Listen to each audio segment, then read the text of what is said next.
Hello students. मैं doctor Bhubaneswar सथार, सहायक आचार्य भौतिक शास्त्र, राजकीय महाविद्यालय नोखा से।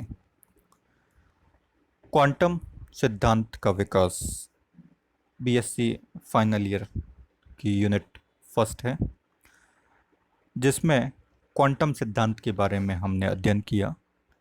क्यों या किस प्रकार कुछ एक्सपेरिमेंट की व्याख्या करने में चिरसम्मत भौतिकी असफल रहा और उनकी व्याख्या के लिए क्वांटम सिद्धांत दिया गया, जिनके आधार पर उन एक्सपेरिमेंट या उन प्रयोगों की व्याख्या करना संभव हुआ। इसी क्रम में हाइजेनबर्ग का अनिश्चितता सिद्धांत बहुत ही इम्पोर्टेंट पार्ट है, जो हाइजेनबर्ग द्वारा 1927 में दिया गया था। अनिश्चितता का सिद्धांत, इसके अनुसार क्वांटम मैकेनिक्स में किसी भी क्षण पर एक कण की स्थिति और संवेग का एक साथ परिशुद्ध मापन संभव नहीं है। अर्थात किसी भी समय कण की स्थिति और उसके संवेग का एक साथ शुद्धता के साथ मापन करना असंभव है। उनके मापन में कुछ अनिश्चितताएं आएगी और उन अनिश्चितताओं का जो गुणनफल है वह कम से कम h×2 के तुल्य होता है। अर्थात किसी कण के लिए स्थिति और संवेग का एक साथ यथार्थतापूर्वक मापन या निर्धारण संभव नहीं है। कण की स्थिति और संवेग की अनिश्चितताओं का गुणनफल h×2 के तुल्य या उससे अधिक होता है।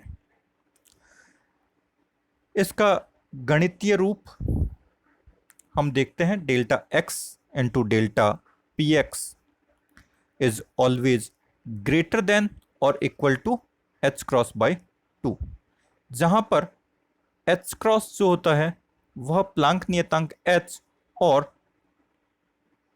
कांस्टेंट 2 पाई के अनुपात के तुल्य होता है। प्लांक नियतांक क्वांटम मैकेनिक्स का बहुत ही इंपॉर्टेंट पार्ट है, जिसका मान हमें पता है 6.68 इंटू 10⁻34 जूल सेकंड होता है। यहाँ पर एक नया नियतांक हम और इंट्रोड्यूस करते हैं। एक चीज और इम्पॉर्टेंट है कि इनमें जो अनिश्चितताएं हमने डिफाइन करी है, डेल्टा एक्स और डेल्टा पी एक्स, स्थिति में अनिश्चितता और संवेग में अनिश्चितता, यह अनिश्चितता किसी भी उपकरण की त्रुटि को शो नहीं करता है। यह किसी भी प्रक्रिया में त्रुटि को शो नहीं कर रहा है। उन सभी त्रुटियों को माइनस कर दें, उनको हटा दें, उसके पश्चात भी जो अनिश्चितताएं बचती है उनको शो करता है। ठीक है। और दूसरा इंपॉर्टेंट पार्ट हमने यहां पर एक टर्म और लिखा है। हाँ, दूसरा एक इंपॉर्टेंट रिजल्ट है कि किसी भी कण के लिए यहाँ पे डिफाइन किया गया, दो विहित संयुग्मी चर राशियों का यथार्थतापूर्वक मापन संभव नहीं होता। उन दोनों राशियों के मापन में अनिश्चितताओं का जो गुणनफल है वह प्लांक नियतांक h कट या h क्रॉस की कोटि का या उससे अधिक होता है।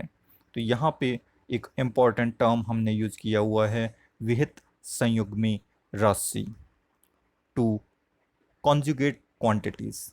कॉन्जुगेट क्वांटिटीज वो क्वांटिटी या वो राशियां जिनका एक साथ यथार्थतापूर्वक मापन संभव नहीं होता, या जिनका क्रम विनिमय ऑपरेटर जो होता है, संकारक जो होता है, उसका मान शून्य नहीं होता।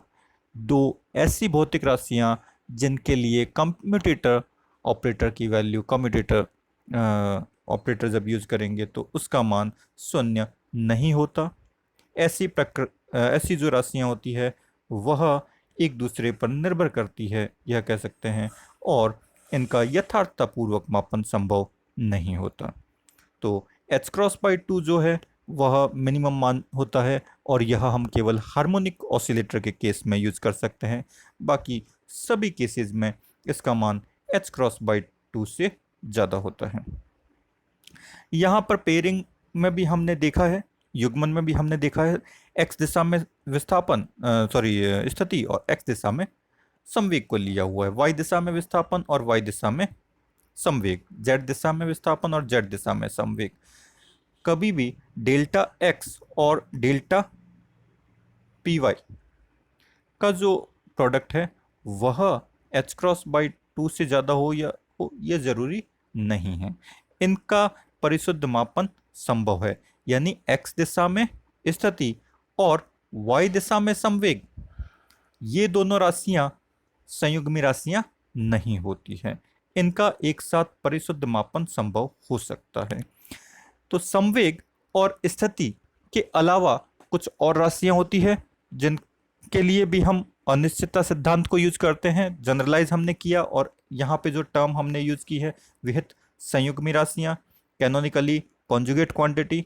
तो कैनोनिकल कॉन्जुगेट क्वांटिटी का पेयर एक होता है ऊर्जा और समय, स्थिति और ऊर्जा और समय, एनर्जी टाइम भी इसी तरह की संयुग्मी राशि है।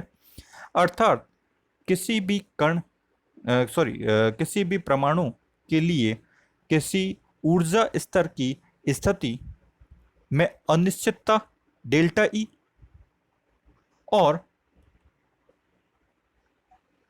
ऊर्जा स्तर में आयुकाल डेल्टा टी का जो प्रोडक्ट है वह भी क्या होगा, एच क्रॉस बाई टू से अधिक होगा या मिनिमम इसके तुल्य होता है। इसी कारण एक परमाणु के निम्नतम ऊर्जा स्तर में इलेक्ट्रॉन का आयुकाल अनंत होता है, परंतु उच्चतर ऊर्जा स्तर में इसका आयुकाल अनंत संभव नहीं है।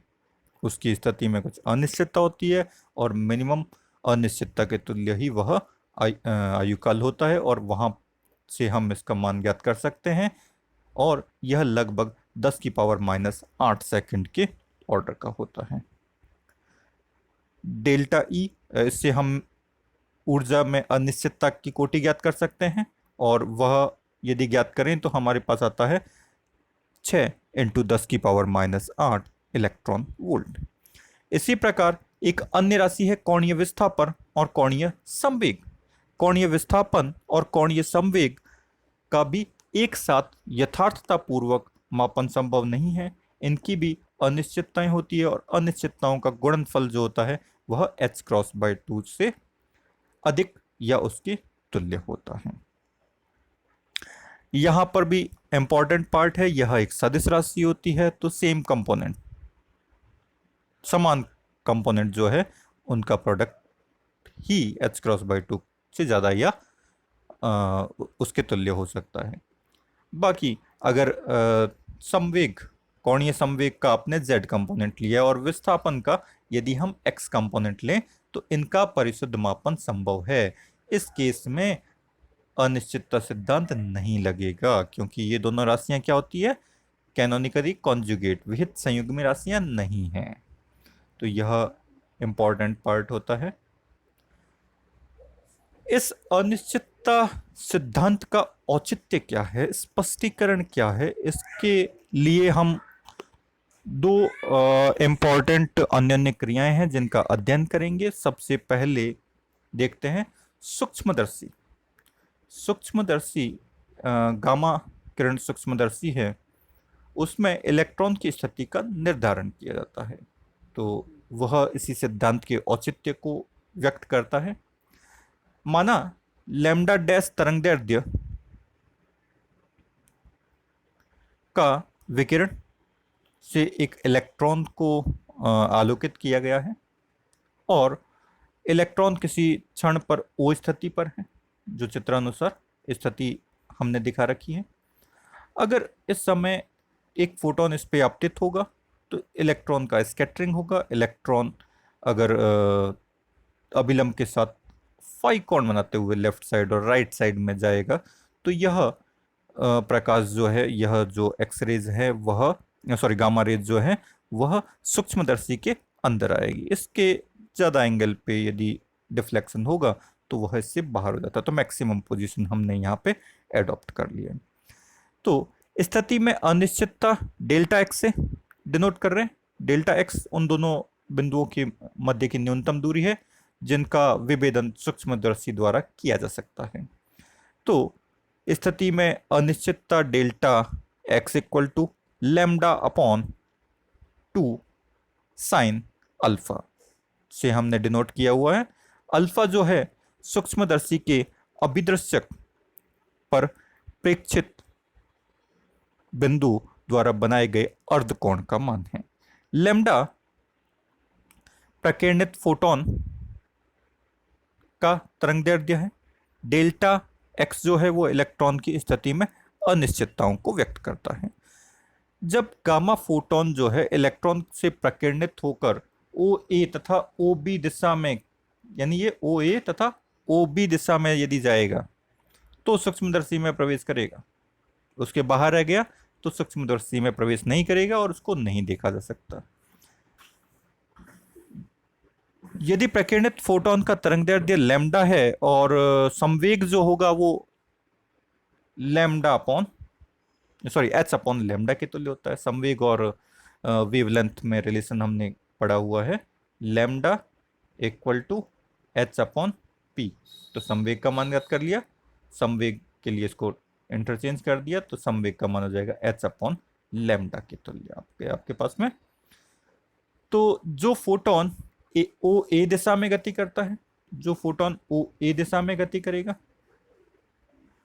उसके लिए संवेग में परिवर्तन क्या होगा, p x a equal to ये हो जाएगा, ये पार्ट ले लिया आपतित फोटोन का, सॉरी यहां पर हमने ओ ए दिशा में जब फोटोन प्रकीर्णित होगा तो उसका घटक आ गया आपके पास H upon lambda sine alpha, और इसके कारण इलेक्ट्रॉन के संवेग जो आएगा वो हमने ज्ञात कर लिया संवेग संरक्षण के नियम से, और उसका मान आ गया p x a equal to h upon lambda dash plus h upon lambda sine alpha. Plus कर दिया क्योंकि यह क्या है, विपरीत दिशा में गति कर रहा है। ठीक है, और इसी प्रकार ओ बी दिशा में प्रकीर्णित फोटोन के कारण इलेक्ट्रॉन के संवेग में जो परिवर्तन होगा वो आ जाएगा H upon lambda dash minus H upon lambda sine alpha, क्योंकि इन दोनों में डायरेक्शन क्या होती है, एक दूसरे के अपोजिट होती है। तो संवेग में कुल परिवर्तन या अधिकतम परिवर्तन जो होगा वो इन दोनों संवेग के अंतर के तुल्य होगा। मान ज्ञात कर लिया, एच अपॉन लैम्डा डैश दोनों में कॉमन है, सब्ट्रैक्ट करेंगे तो कैंसिल हो जाएगा, रिमेनिंग पार्ट ऐड हो जाएगा, तो ये वैल्यू आ गई 2h upon lambda sine alpha. पहले हमने डेल्टा एक्स का मान ज्ञात किया हुआ है, डेल्टा पी एक्स का मान हमारे पास आ गया, दोनों का गुणनफल करें तो हमारे पास इसका मान आता है एच के तुल्य, अर्थात हाइजेनबर्ग की अनिश्चितता के अनुरूप रिजल्ट प्राप्त हो रहा है। अर्थात किसी भी इलेक्ट्रॉन के द्वारा, सॉरी किसी भी स्पेक्ट्रोस्कोपी सूक्ष्मदर्शी, गामा सूक्ष्मदर्शी के द्वारा जब हम इलेक्ट्रॉन को ऑब्जर्व करते हैं, इलेक्ट्रॉन की स्थिति का निर्धारण करते हैं, संवेग का निर्धारण किया जाता है, तो उनकी अनिश्चितताओं की जो कोटि है वह एच के तुल्य आती है, जो हाइजेनबर्ग सिद्धांत को के तुल्य होती है। अर्थात यह इसको सपोर्ट कर रही है, यह इसको वेरीफाई करती है। ठीक है, ये संवेग की फॉर्म में ज्ञात कर लिया, ऊर्जा की फॉर्म में ज्ञात कर लिया। दूसरा इंपॉर्टेंट पार्ट है वह है संकीर्ण रेखा छिद्र से इलेक्ट्रॉन का विवर्तन, diffraction of electron by an narrow slit. हमने विवर्तन पड़ा हुआ है लाइट के लिए, किसी भी संकीर्ण रेखा छिद्र से जब लाइट का स्कैटरिंग होता है तो आपको डिफ्रैक्शन पैटर्न मिलता है। यहां पर भी हम सेम चीज को ऑब्जर्व करेंगे। माना इलेक्ट्रॉन जो है वह एक किरण पुंज के रूप में आपतित होता है, स्लिट ए बी पर आपतित होता है। उसके पश्चात क्या होगा? डिफ्रैक्शन होगा। डिफ्रैक्शन होगा तो डिफ्रैक्शन के लॉ को हमने यहाँ पे यूज कर लिया। सिंगल स्लिट के लिए डिफ्रैक्शन लॉ जो होता है E sine theta equal to N lambda. कितने एरिया में फैलेगा? डिफ्रैक्शन एंगल जो होता है, जो प्रिंसिपल मैक्सिमा है, उसका जो वैल्यू है वो जो थीटा आता है वो E sine theta equal to N lambda. E का मान जो है वह स्लिट की विड्थ होती है। इसको हमने कंपेयर कर दिया किसके लिए? इलेक्ट्रॉन के लिए। माना यहाँ पे कि इलेक्ट्रॉन जब इस संकीर्ण रेखा छिद्र पर आपतित होगा तो उसका डिफ्रैक्शन होगा, डिफ्रैक्शन पैटर्न बनेगा, और y दिशा में जो विस्थापन है वह हमने मान लिया dy, जो स्लिट विड्थ के तुल्य होता है। उससे हमारे पास समीकरण फर्स्ट ऑर्डर का जो मैक्सिमा है उसके लिए हमने कंडीशन अप्लाई कर दी, n इक्वल टू 1 ले लिया, तो हमारे पास जो संवेग में स्थिति में जो अनिश्चितता है उसका मान हमारे पास आ गया delta y equal to lambda upon sine theta. अब y दिशा में विस्थापन या संवेग का मान ज्ञात करेंगे। जब इलेक्ट्रॉन रेखा क्षेत्र पर आपतित होता है, आपतन होने की स्थिति में अनिश्चितता है। इलेक्ट्रॉन या तो क्या हो सकता है, इस लोएस्ट एज के पास आ सकता है, ये सेंटर पे आ सकता है, या ऊपर की स्थिति में आ सकता है। तो इसके इसकी स्थिति में कुछ अनिश्चितता होती है, और इलेक्ट्रॉन पर आपतित होता है तो अनसर्टेनिटी y दिशा में क्या होगी? Delta y। प्रारंभ में इलेक्ट्रॉन जो है वो x दिशा में गति कर रहा है, y दिशा में इलेक्ट्रॉन का संवेग क्या होता है? शून्य होता है। इलेक्ट्रॉन जैसे ही रेखा छिद्र से बाहर निकलेगा इसका विवर्तन होगा। विवर्तन कोण का मान हमें पता है थीटा है। थीटा नीचे की तरफ भी होगा, थीटा ऊपर की तरफ भी होगा, तो थीटा जो विवर्तन कोण है माइनस थीटा से प्लस थीटा के मध्य होता है। तो y दिशा में जो संवेग है वह हो गया p साइन थीटा से minus p sine theta. Component दोनों ले लिया हमने, ऊपर और नीचे। तो y दिशा में संवेग में अनिश्चितता जो होगी दोनों का डिफरेंस कर दो, p साइन थीटा माइनस का minus p sine theta, minus और माइनस प्लस हो गया, ऐड हो जाएगा, ये वैल्यू आ गई 2p साइन थीटा। संवेग में अनिश्चितता ज्ञात कर ली, स्थिति में अनिश्चितता ज्ञात कर ली, हमने दोनों को गुणा कर दिया तो हमारे पास वैल्यू आ गई 2p sine theta into lambda upon sine theta. तो ये वैल्यू आ गई 2p लैम्डा। अब हमें पता है डी ब्रॉगली तरंग दैर्ध्य की परिकल्पना के अनुसार lambda equal to h upon p या p into lambda equal to h. तो यहां से हमारे पास आ गया ये मान किसके तुल्य होता है? लैम्डा के तुल्य होता है। मान रख दिया तो ये मान आ गया, अनिश्चितताओं का गुणनफल आ गया 2h के तुल्य, और 2h का मान क्या है? h क्रॉस बाई 2 से ज्यादा है। अर्थात किसी भी संकीर्ण रेखा छिद्र पर अगर इलेक्ट्रॉन का आपतन होता है तो उससे भी क्या होगा? विवर्तन होगा, और इसके आधार पर हमने डी ब्रॉगली परिकल्पना के तुल्य है। यह एक्सपेरिमेंट भी क्या करता है? हाइजेनबर्ग की अनिश्चितता सिद्धांत में सहमति प्रकट करता है। यह इसको वेरीफाई करता है कि हाइजेनबर्ग अनिश्चितता का सिद्धांत सही है। धन्यवाद। Thank you.